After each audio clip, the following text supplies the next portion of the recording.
Mga kabayan, breaking news! US President Donald Trump kumilos na sa West Philippine Sea. Kakaupo pa nga lamang sa pwesto bilang presidente ng Amerika ay may matinding parusa na kagad ito sa swapang na China. Barko ng Philippine Coast Guard o PCG matapang namang hinarangan ang barko ng China at muntik pa nga itong magkabanggaan sa West Philippine Sea. Typhoon missile system ng Amerika inilipat na sa isang undisclosed location sa Pilipinas. Ito ay sa kabila ng mas tumataas na tensyon at mapangahas na mga aksyon ng China. Pilipinas bibili ng karagdagang pangmalakasang eroplanong pangdigma para labanan at itaboy ang China sa West Philippine Sea. Navy aircraft carrier ng bansang France magtutungo na rin sa bansa para magpakita ng suporta sa Pilipinas dahil sa ginagawang pag-angkin ng China sa ating mga teritoryo. Ako po si Roy Z and welcome sa Kian Thoughts. Kung hiling mo mga ganitong videos, mag-like at mag-subscribe para lagi kang updated sa mga susunod na upload. Mga kabayan, hanggang sa kasalukuyan nga ay nananatili pa rin ang illegal na presensya ng naglalakihang barko ng China Coast Guard sa loob ng exclusive economic zone ng Pilipinas at may layo na lamang itong 16 nautical miles mula sa baybayin ng probinsya ng Zambales. Dito nga ay dineploy nila ang 44-meter multi-role and response vessel na BRP Suluan.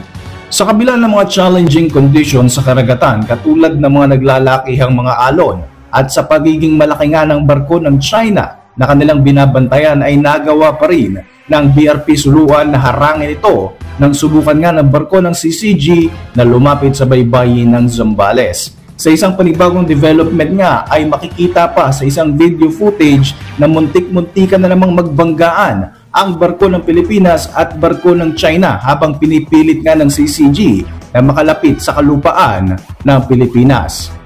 Tuloy-tuloy pa rin ang ginagawang radio challenge ng PCG sa barko ng China para ipamukha sa mga ito na illegal ang kanilang presensya sa ating exclusive economic zone at dapat na nga silang lumayas sa ating mga teritoryo.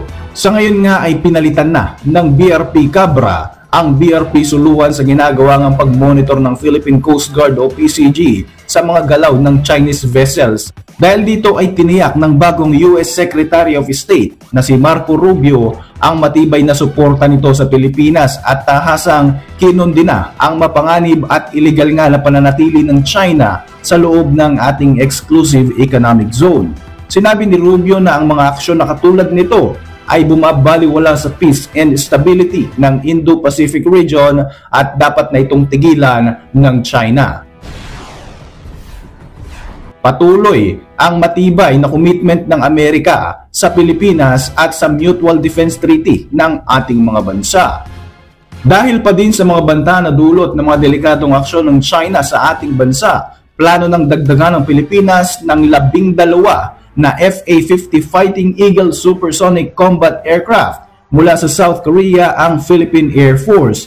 Tinatayang nasa 40 billion pesos ang magagastos ng bansa para madoble ang dami ng ating FA-50 fighter jets na magagamit bilang karagdagang depensa laban sa China. Ang FA-50 Fighting Eagle ay dinevelop ng Korea Aerospace Industry na nagtataglay ng 20mm gun, guided bombs at air-to-air and air-to-surface missiles.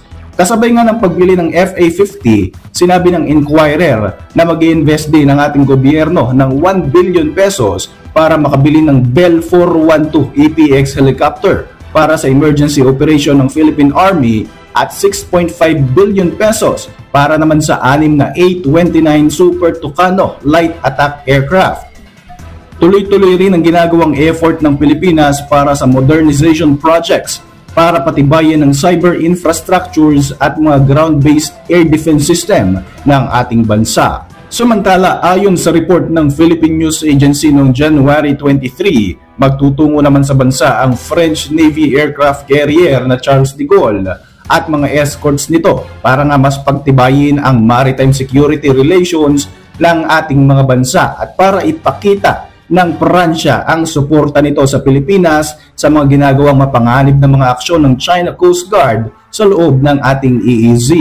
Inanunsyo ng French Ambassador to the Philippines na si Marie Fontanelle ang balitang ito sa Maritime Cooperation Forum sa Makati at sinabing magsasagawa ng mga joint maritime activities ang French Navy carrier katuwang ang Armed Forces of the Philippines at magaganap naman ito sa West Philippine Sea.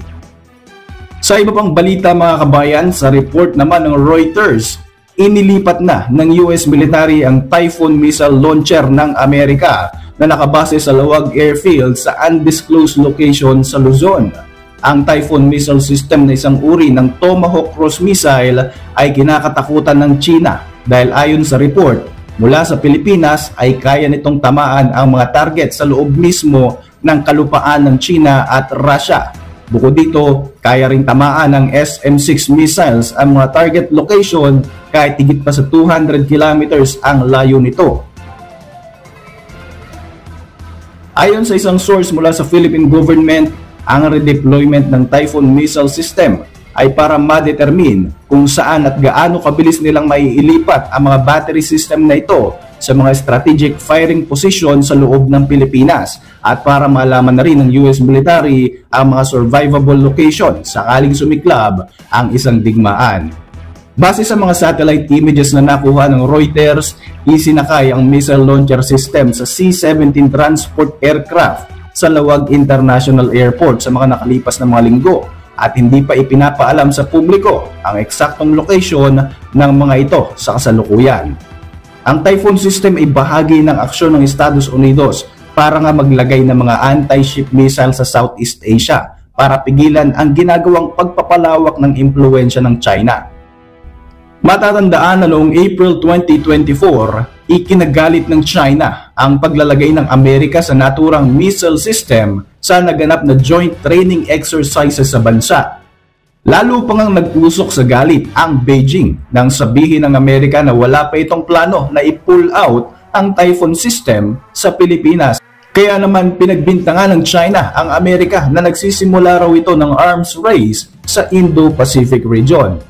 Inakusahan din ng Chinese Foreign Ministry ang Pilipinas na nagpapalala ito sa tensyon at komprontasyon sa rehiyon dahil sa di umano'y maling paniniwala ng ating bansa. Sa isang press conference, binanatan din ng China ang Amerika na wag daw itong manghimasok sa issue sa West Philippine Sea. Wala raw karapatang makialam ang US sa maritime issue sa pagitan ng China at Pilipinas. Bukod dito ay hindi daw dapat maisantabi ang sovereign rights at maritime rights ng China at hindi rin daw dapat hikayatin ng Amerika ang mga illegal na claims ng Pilipinas sa South China Sea. Ikinagalit din ng China ang ginawang paglilipat ng lokasyon ng US military sa Typhoon missile system sa ibang lugar sa Pilipinas. Irresponsable daw ang aksyon na ito na posibleng magdulot ng panganib sa regional security ng Southeast Asia. Ang paggamit daw ng Pilipinas sa isang intermediate range missile system bilang strategic weapon ay maaaring mauwi sa mas mataas na tensyon at sa isang geopolitical confrontation. Samantala, sa iba pang update mga kabayan ay agad na umaksyon etong si US President Donald Trump at gusto ngang patawan ng Amerika ng 10% tariff ang lahat ng Chinese-made products pagpasok ng buwan ng Pebrero. Inihayag ni Trump na abusado itong bansang China dahil nga patuloy pa rin ang pagpapadala nito ng fentanyl sa US sa pamamagitan ng Mexico at Canada borders. Agad namang sumagot ang Chinese Foreign Ministry. Sinabi nito na handa raw ang China na makapag-ugnayan sa Amerika para masolusyonan ang mga issue na katulad nito at makagawa raw sila ng mutually beneficial cooperation. Ipinangako rin ng Beijing na gagawin daw nila ang lahat para protektahan ang kanilang mga interes. Para sa inyong mga reaksyon, mag-iwan lang ng komento sa ibaba ng video na ito. At para manatiling updated sa ating mga susunod na upload, siguro yung mag-subscribe. I-like mo na rin ang ating mga videos bilang suporta. Muli, ako po si Roy Z at maraming salamat sa patuloy na pagsubaybay sa ating channel.